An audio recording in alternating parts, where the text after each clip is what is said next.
And what's your feeling when I say drugs? Well, drugs is a word which has polluted the well of language.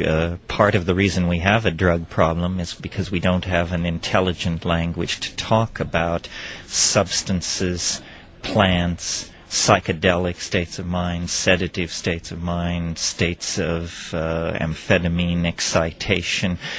We can't make sense of the problem and the opportunities offered by substances unless we clean up our language. Drugs is a word that's been used by governments to make it impossible to think creatively about the problem of substances and abuse and availability and so forth and so on. In the minds of the people, the word drugs, which was once used as healing medications, and still drug companies that make, Tylenol are considered very legitimate. Well, so it's a kind of a paradox, isn't it? Drugs mean that which cures us and the greatest social problem of the generation.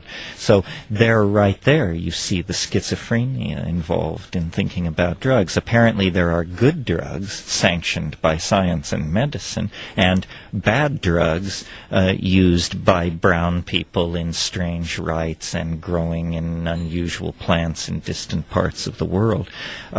This kind of thinking, because it's naive, leads, of course, to social problems and bad politics and bad social policy. Your stance has been to at least look for what you call those strange plants and strange substances in strange places. You originally were a botanist, or you still are. Yes, and from the time I was very young, I was fascinated with the idea of extremely dramatic changes in consciousness from which one recovers after a few hours, induced by plants. And I discovered through the writing of Aldous Huxley and other people that this was a worldwide religious and cultural phenomenon that my own Catholic middle-class upbringing had completely overlooked and denied, and I've been fascinated with it ever since. You know, it's a bit like sexuality. It's something which the Calvinist intellect would just prefer didn't exist, but in fact, the phenomenon of being human beings in animal bodies with a relationship to nature makes it important for us to address these altered states of consciousness and the plants, the substances, and the cultural institutions that come into being around these things. Your thesis in many books has been that these substances have had a far greater influence on culture, and still have and will have, than most people would like to accept or like to see. Yes, I mean, to my mind, human history is the story of one substance after another distorting or transforming human values and society. A perfect example would be sugar. Most people don't even think of sugar as a drug, and yet we may think cocaine distorted moral and political values in Latin America, but sugar brought back slavery. Slavery actually died with the Roman Empire. Nobody worked agricultural products with slaves in the Middle Ages. It wasn't until the early 1400s that the Portuguese began producing sugar, and they used up Jews and prisoners. And so then they started buying human beings from Arab traders. And the Pope was in on the deal, and everybody was in on the deal. I mean, this is drug corruption of the central institutions of society on a massive scale. But that has gone on till our days. We have alcohol, we have tobacco. Well, this is my very point, that every society chooses a small number of substances, no matter how toxic, and enshrines them in its cultural values, then demonizes all other substances, and uses and then persecutes and launches witch hunts against those users whenever some political pretext requires witch hunts and persecutions. So it's an old game. game, and it's been played in many places.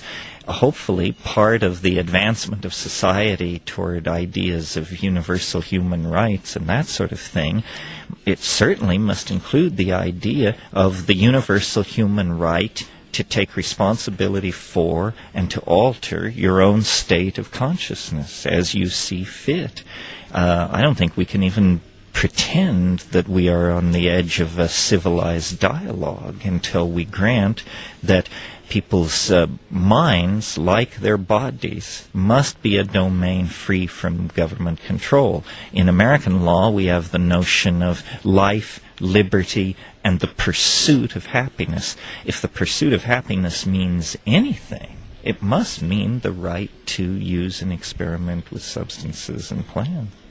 But do we need, say, more research, or do we know all we need to know about entheogens or hallucinogens? No, we need endless amounts of research. The fact that these things have been illegal in most countries for 50 years means there is a huge lag in understanding the impact of these things on human beings. How many people have taken MDMA, and yet MDMA has not been thoroughly studied by science? How many people have smoked DMT? Same thing. In a way, by making these drugs illegal, we're setting ourselves up for a potential catastrophe someday when some side effect is overlooked because the drugs were not rationally reviewed with an eye not toward keeping them out of the hands of the public, but with an eye toward public safety and educating the public in safe use of these things. The state should not, in the matter of drugs, any more than in the matter of sex, act as the secret agent for the agenda of the church. And that's what's happening. People want to stimulate themselves. They want to explore their consciousness. They want to sedate themselves. Who are we to stand in their way with a moral ideology and the long, heavy arm of the law to interfere with that? It distorts civilized values. But that's the bottom line. Drug repression distorts civilized values and political discourse. Many people emphasize the bad effects of using, LSD, DMT.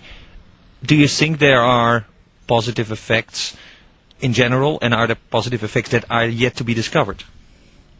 Well, yes. Anyone who has actually been around people using psychedelics know they have tremendous therapeutic potential, tremendous potential to launch people into confrontations with aspects of their personality or their history that they are in denial of. The people who hold that these psychedelic substances have no application have very little actual personal experience with them. It's the old story of my mind is made up, don't confuse me with facts. Would psychology be further ahead? Would you have learned more about the way the human mind works on itself in an interaction with others if the research, say, on the use of LSD or ibogaine or many of these substances would have proceeded in an orderly and what you could call scientific way? Yes, I think it's a great tragedy of 20th century science that the original excitement about exploring consciousness and mental illness generated by the discovery of LSD gave way to establishment paranoia and repression of drug-using populations. The excitement in psychology when LSD was first introduced was like the excitement in the physics community when the atom was smashed, and everybody thought, well, now we'll understand mental illness, schizophrenia, the memory, so forth and so on.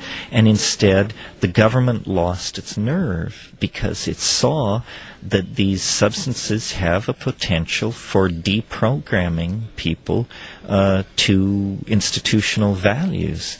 And that was so terrifying that all the promise for mental illness and creativity studies and so forth and so on was sacrificed to institutional paranoia about the fact that drugs might actually cause people to wake up to some of the abuses and scams that were being run by late modernism and capitalism. Clear. Thank you, Clear. Terence. Thank you.